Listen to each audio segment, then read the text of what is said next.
Hello, beautiful people. Welcome back to our channel.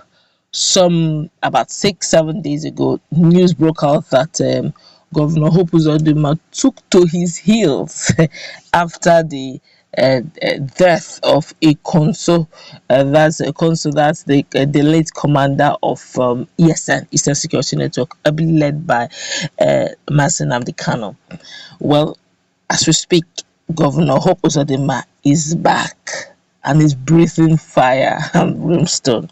But before we go into the newspaper to find out what it is he has got to say, and other news about two of them, I'm going to quickly merge together. We'd like you to subscribe to our channel by clicking on the red subscribe button. Beside it, you'll see a bell notification icon. Please go ahead, click on it to get notified as soon as we update our channel on YouTube. Well, 1 week after Imo State Governor Hope Uzodinma's hometown was attacked, that's Uzodinma, has returned back to his state to continue his official duties, especially to vehemently end hoodlums attacking Imolites.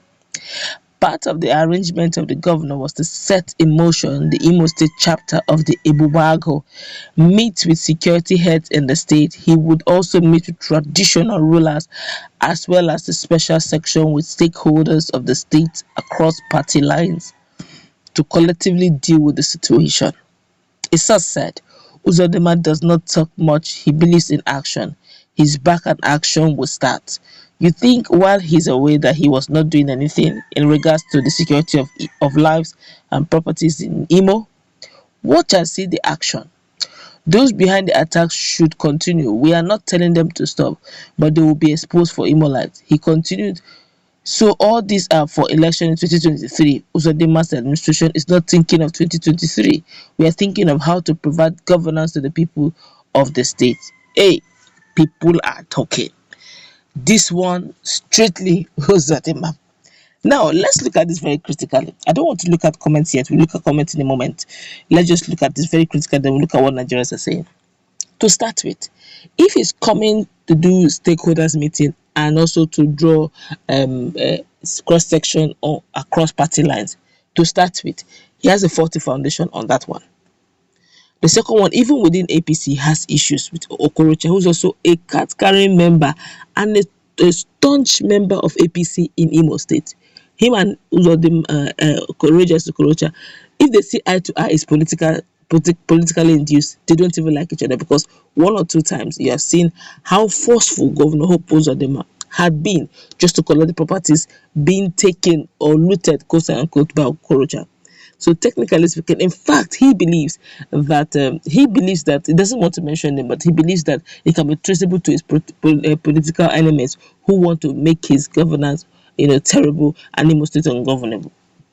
Now, thirdly, he had actually called a ESN during their training in Olu when they had camps, when they were trying to push out Fulani herdsmen from the bushes so that their mothers, their fathers, their uncles, their daughters can go to the farm and, during the rainy season, planting season, and farm and have something to eat. These guys went into the bush to protect their people. Well, unfortunately, they were called militias, they were called militants, and the governor of Imo State had called on the federal mind to flush them out. It was a very serious issue. They got vexed. It was now, a tug of war between the ESN then and the securities. All those all transpired. Now I'm just giving us a quick recap on the level of disunity or disagreement Governor Hope Uzodinma already have with stakeholders he may likely have meetings with, as they do not even he has had one confrontational issue with them or the other that is quite grave. Now, if he's going to come back as he's going to have stakeholders meeting across a board between them, as in everyone will be involved and look into this, who is going to be the one to listen to him? And if they're going to listen to him, they probably listen to him with a lot of reservation, having felt his venom at some point.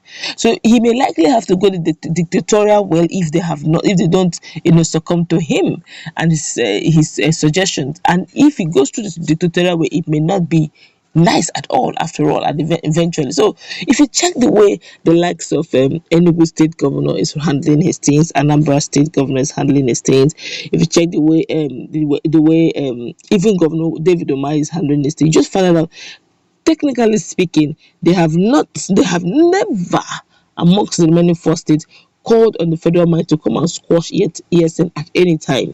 They've always been, playing around it, saying, "You guys, calm down. Let's not go through this. We condemn this act," but they have never actually gone out of their way to call on the federal mind. And all of that, they are the one that did it. They have never. The only person who have done that is Governor Hope Uzodinma.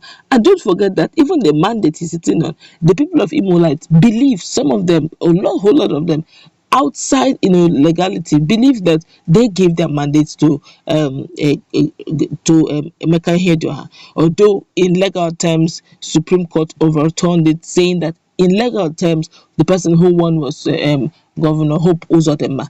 Now, even the people here believe. Now, is it going to cross across and try to, stretch an olive leaf to Emeka Ihedioha, who believes that where he's sitting on right now is his mandate? It's a very tactical problem, right? There's a tactical one. I do not know how he's going to handle it, because if he wants to say, okay, let us, have stakeholders meeting and negotiate, he may need to have he might need to have his cap in hand, begging that everybody, let's reconcile and forgive me if I've ever done harm against you. For the sake of Imolite, let's reconcile and have peace. But the question is, would he do that? The question is, does he even think, people are waiting for him, come and negotiate, let's see what you're going to say.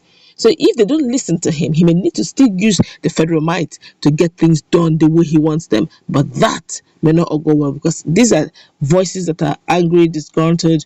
Would they listen to him? For them to have even gone as far as burning down his home in Oro, we didn't listen to him.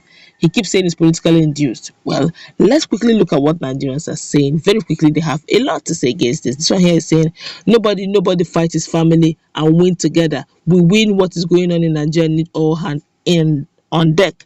This one here is saying, Hope Uzodinma. What is Hope Uzodinma? But I guess what it means was Hope Uzodinma. I guess they are giving him a special name. Okay, he said the Supreme Court Governor of Imo may be back to his land while trying to protect his life, not Imolite for their properties. This is I say, why not Operation Stop Hunger and Unemployment? That will help a great deal. Operation Stop Hunger and Unemployment will really help.